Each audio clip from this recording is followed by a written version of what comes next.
Selamat petang, salam sejahtera.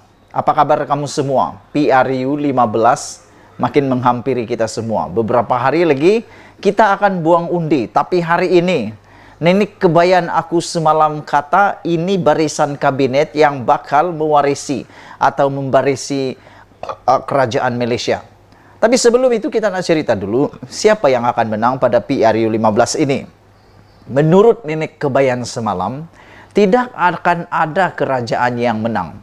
PH pun tak akan menang, PN pun tak akan menang, Barisan Nasional lagi lah tak akan menang. Kata nenek kebayan, tiada satu pun yang akan boleh membentuk kerajaan. Besar kemungkinan daripada tiga ini akan ada satu gabungan yang akan bergabung dengan satu lagi. Maknanya akan ada muncul sama ada kerajaan perpaduan ataupun kerajaan bersatu. Selain itu, ada nenek kebayan kata yang akan menjadi kingmaker di dalam PRU kali ini adalah Sabah dan Sarawak. Walau bagaimanapun, aku kurang yakin dengan kingmaker datang daripada Sabah. Kalau Sarawak, iya, aku setuju. Tapi di Sabah, seakan-akan hampir mustahil ada kingmaker daripada Sabah. Kerana di Sabah, yang peliknya kat Sabah ni adalah kerajaan gabungan GRS dan Barisan Nasional. Kerana dalam Barisan Nasional, ada Barisan Nasional, ada UMNO. Di GRS pula, kita ada Parti Bersatu. Yang mana Parti Bersatu diketuai, ditunjangi oleh Muhyiddin Yassin. Kalau di Semenanjung Malaysia, BN dengan Muhyiddin Yassin, kita sudah tahu mereka bermusuhan. Bahkan Muhyiddin kata musuh utama Perikatan Nasional ialah Barisan Nasional. Jadi itu sebabnya aku kata Sabah ni amat sukar ada yang akan menjadi kingmaker. Tidak akan ada jadinya kingmaker di Sabah. Cuma kalau Pakatan Harapan mampu menmenangi sekurang-kurangnya katalah dapat 10 kerusi di Sabah, itu satu perkara yang memang sudah dikatakan luar biasa. Bagaimanapun, adakah warisan yang akan menjadi kingmaker? Dan siapakah yang akan warisan sanggup tolong? Kerana aku yakin dan aku pasti warisan tidak akan bersama dengan Barisan Nasional. Kerana Safi Afdal daripada Barisan Nasional, dia dipecat. Jadi aku rasa dia tidak akan mungkin menjilat ludah atau menelan ludahnya sendiri. Selain daripada itu, aku fikir juga warisan ini dia tidak akan bekerja sama dengan Pakatan Harapan. Tapi kerana apa yang aku rasa, kenapa dia tak akan bekerja sama dengan Pakatan Harapan? Kerana aku fikir Safi Afdal juga mengidam jawatan Perdana Menteri. Jadi sekarang adakah warisan boleh jadi kingmaker?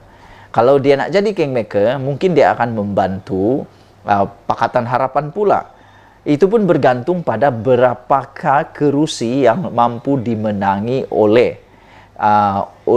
Pakatan Harapan atau warisan. Kerana sebelum ini, Rafizi kata Pakatan Harapan mungkin boleh menang 80 kerusi.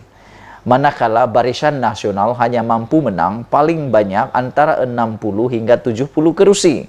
Dan syarat untuk menjadi kerajaan dalam parlimen di Malaysia, mereka mesti mempunyai sekurang-kurangnya 120 kerusi atau 112 kerusi. 112 campur 112, 124. Betul, mesti ada 112 kerusi.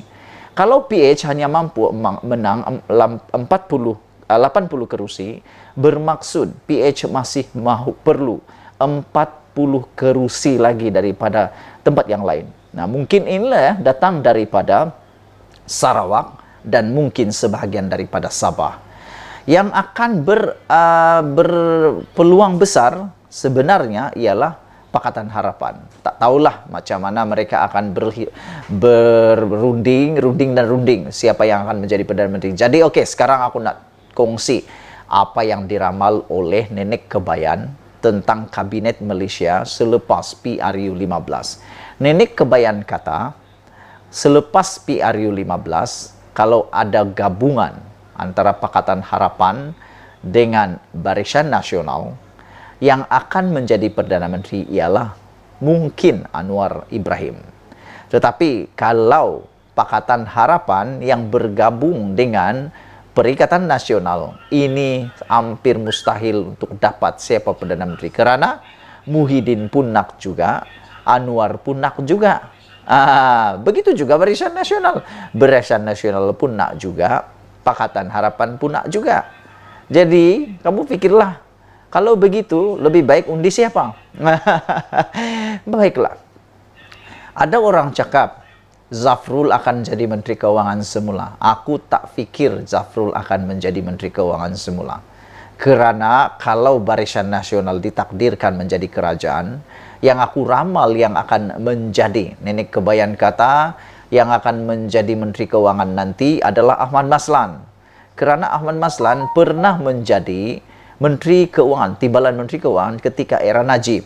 Jadi amatlah penting untuk melantik orang-orang yang sedundun sekepala dengan Najib. Mungkin itulah yang akan terjadi. Dan aku pikir nanti Khairy Jamaluddin akan diletakkan sebagai menteri. Sama seperti sekarang kesehatan. Itu pun kalau Khairy Jamaluddin boleh menang. Kerana nampaknya hari demi hari Khairy Jamaluddin makin berani mendedahkan demi mendedahkan apa yang berlaku sebenarnya dalam kepimpinan UMNO. Sebelum ini Khairy ditendang daripada Rembau masuk ke Gua Singa, yaitu di Sungai Buloh. Sungai Buloh mempunyai majoriti undi PKR 26.000, bayangkan. Dengan itu aku bolehlah menjangkakan ini adalah singa, lubang singa, Gua Singa untuk Khairy. Dan beliau mungkin akan mati di Baham di sana.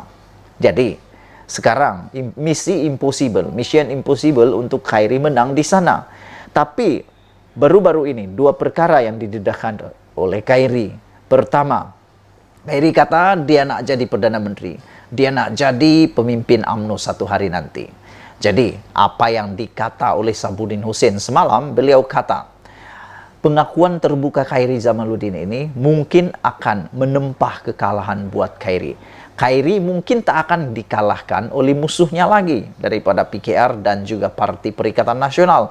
Tapi mungkinkah, tulisan Sabudin kata, mungkinkah Khairy Jamaluddin akan dicantas oleh pemimpin-pemimpin UMNO yang selama ini mengidam menjadi Perdana Menteri. Karena sebelum ini menurut Sabudin belum pernah ada sesiapapun pemimpin di dalam UMNO yang berani bercakap secara terbuka mahu jadi Perdana Menteri. Bahkan timbalan Perdana Menteri sendiri pun tak pernah cakap dia mau jadi Perdana Menteri. Tapi satu-satunya Khairy berani cakap dia mau jadi Perdana Menteri. Jadi kata Sabudin, mungkinkah Khairy akan dicantas kerana terang-terangan mau jadi Perdana Menteri? Pikir-pikirlah sendiri. Yang kedua, semalam juga Khairy cakap, beliau tidak diberi pilihan untuk mahu masuk di Sungai Buloh. Dan yang terkini, KJ kata, dia bukan pak turut, dia bukan pak iya. Dia kata apa yang salah tetap dia cakap salah. Kalau Zahid kata salah, dia tetap kata salah. Dia kata, aku bukan mat iya, aku bukan mat yes, katanya. Yang mana beliau hanya mengikut arahan. Tidak, Khairy kata dia tidak ikut arahan, tapi dia ikut apa yang benar. Semua yang dikatakan oleh Khairy ini sebenarnya pada pendapat aku, usaha terakhir Khairy untuk memenangi pengundi-pengundi yang ada di Sungai Buloh. Kerana ada sentimen di Sungai Buloh, sayang kepada Khairy. Tak nak undi Zahid, tapi kesian pada Khairy. Kata mereka, kalau undi Khairy, mereka takut Zahid akan jadi Perdana Menteri.